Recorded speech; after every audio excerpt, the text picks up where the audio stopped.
அங்காடி நாய் என்ற தலைப்பில் தான் எழுதிய அர்த்தமுள்ள இந்துமதம் என்ற புத்தகத்தில் கவியரசு கண்ணதாசன் கூறியிருக்கும் அற்புதமான பல தத்துவ கருத்துக்களை பற்றிதான் இந்த பதிவில் நாம் பார்க்க போகிறோம்.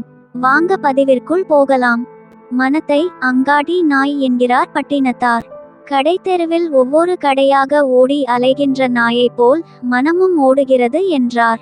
மனிதனின் துயரங்களுக்கெல்லாம் காரணம் மனம்தானே. பேயாக உழலும் சிறு மனமே என்கிறார் பாரதியார். மனத்தின் ஊசலாட்டத்தை பற்றி அவரும் கவலை கொள்கிறார்.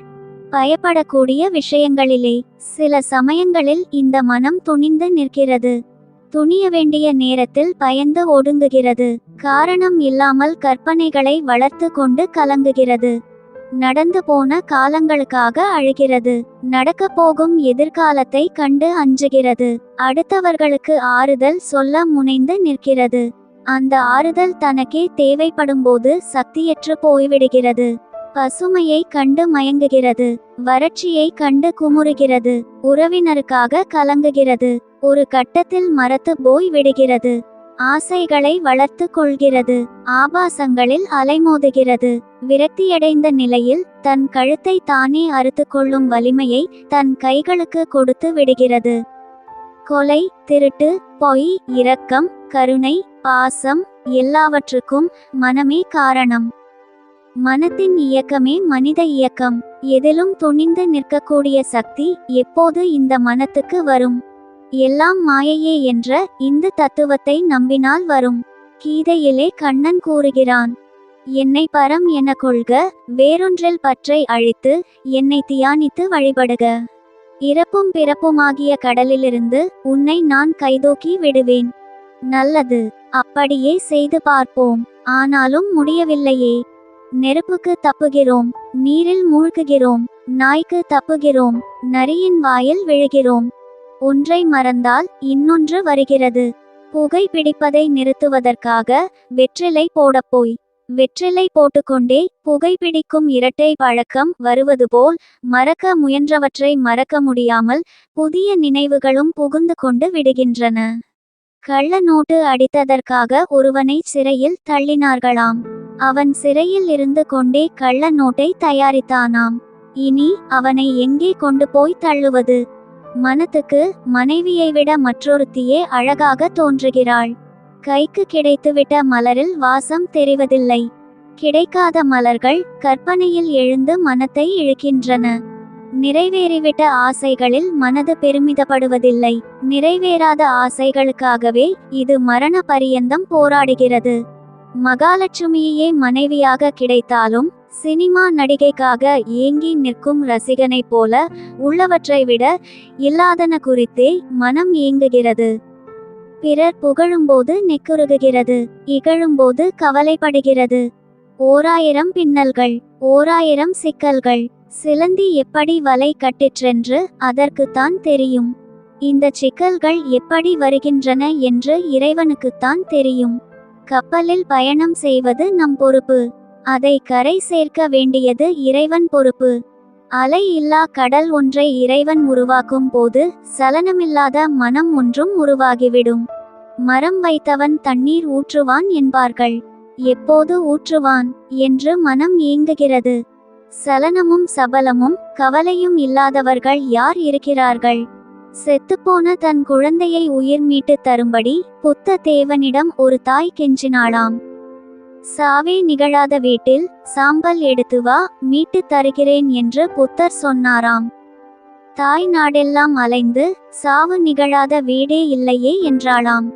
இந்த கதையும் அதில் ஒன்றுதான் என்று கூறி புத்தர் அவளை வழியனுப்பினாராம். கவலையே இல்லாத மனிதன் என்று ஒருவனை நான் பார்த்துவிட்டால் நான் கவலைப்படுவதில் நியாயம் உண்டு.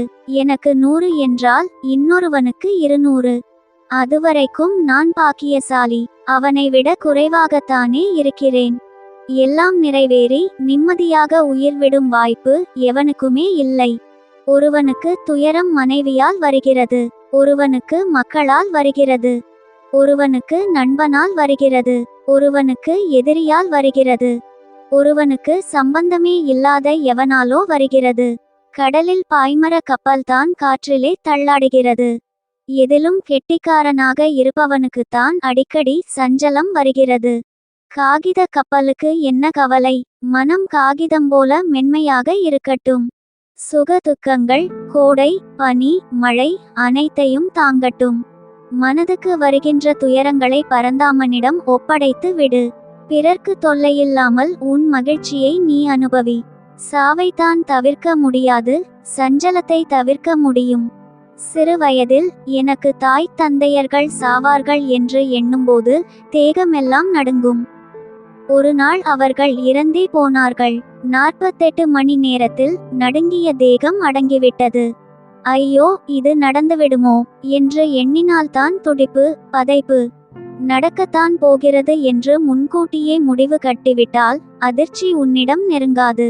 தர்மனும் அழுதான், பீமனும் அழுதான், ராமனும் அழுதான், ராவணனும் அழுதான். நெஞ்சத்தின் பதைப்பை கடன்பட்ட நெஞ்சம் என்றான் கம்பன். பட்ட கடன் ஒன்றானால் பத்திரத்தை தீர்த்து வாங்கிவிடலாம். ஒவ்வொரு கடனையும் தீர்த்த பிறகும் வட்டி பாக்கி நிற்கிறது. மழை நின்று விட்டாலும் தூவானம் தொடர்கிறது. மரண பரியந்தம் மனம் தன் வித்தையை காட்டிக் கொண்டே இருக்கிறது. மனத்துக்கு இப்படியெல்லாம் சுபாவங்கள் உண்டு என்று 20 வயதிலேயே தெரிந்து கொண்டு விட்டால் பிறகு வருவனவெல்லாம் மாயையே என்ற வைராக்கியம் பிறந்துவிடும். என்னதான் நடக்கும் நடக்கட்டுமே, இருட்டினில் நீதி மறையட்டுமே. தன்னாலே வெளிவரும் தயங்காதே, ஒரு தலைவன் இருக்கிறான் மயங்காதே. செங்காட்டில் ஆடுகின்ற தேசிகளை போற்றுங்கள். மனம் அங்காடி நாய் போல் அலைவதை அடக்குங்கள். சாக போகும் கட்டைக்கு சஞ்சலம் எதற்கு? செத்தார்க்கு நாம் அழுதோம். நாம் செத்தால் பிறர் அழுவார், அதோடு மறந்து விடுவார். மனத்துக்கு நிம்மதியை கொடுங்கள். பகவான் கிருஷ்ணனின் காலடிகளை கட்டி பிடித்து கொண்டு தூங்குங்கள். இங்கேயே இருந்தாலும் அவன்தான் காரணம், அங்கே சென்றாலும் அவன்தான் காரணம். இங்கிருந்து அவன் கொண்டு போகும் தூதுவனுக்கு பேர்தான் மரணம். அடுத்த ஜனனத்தை அவன் நிர்ணயிக்கட்டும். இவ்வாறு தான் எழுதிய அர்த்தமுள்ள இந்துமதம் என்ற புத்தகத்தில் கவியரசர் கண்ணதாசன் கூறியிருக்கும் இந்த ஒரு சுவாரஸ்யமான தத்துவ கருத்துக்களை பற்றி நீங்கள் என்ன நினைக்கிறீர்கள் என்ற உங்களுடைய கருத்துக்களை மறக்காம கமெண்ட்ல பதிவிடுங்க. மேலும் அர்த்தமுள்ள இந்துமதம் என்ற புத்தகத்தின் அடுத்த பதிவில் சந்திக்கலாம். ஓகே ஃப்ரெண்ட்ஸ், இந்த ஒரு சுவாரஸ்யமான பதிவு உங்களுக்கு பிடித்திருந்தால் உடனே ஒரு லைக் போட்டு சப்ஸ்கிரைப் பண்ணி சப்போர்ட் பண்ணுங்க.